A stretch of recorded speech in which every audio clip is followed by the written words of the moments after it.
来讲，伫咧昨哦，屏东有一个啉酒醉的家友，伊举刀啊，了2个高中生。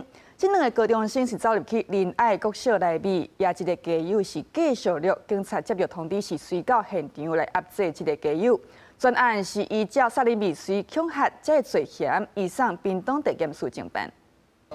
在例行多涂骹的这个查甫人，警方伫咧边仔界戒备，因为这个姓詹的查甫人13中昼啉酒了，伫屏东仁爱国小附近的菱形道，野刀拎2个高中生要甲因攻击，学生走入去仁爱国小面也第入去。高中生坐在那边约好要去环球看电影，所以他们就是好像跟歹徒眼睛有目视到了，然后歹徒好像就看他不爽，就去追他这样子。迄当阵，仁爱国小内面正伫咧办校庆活动，也个运动会。若是这个查甫人攻击老师学生，效果是真严重。被立的其中一个高中生是秘入去保健室。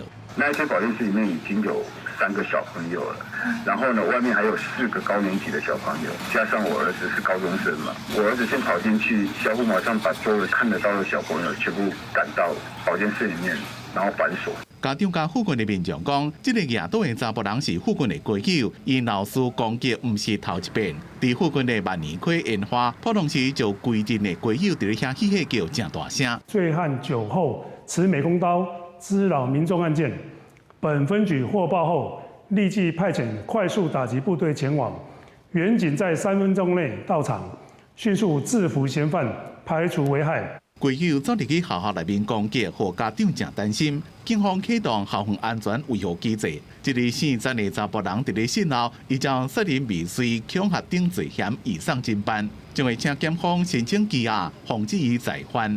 记者综合报道。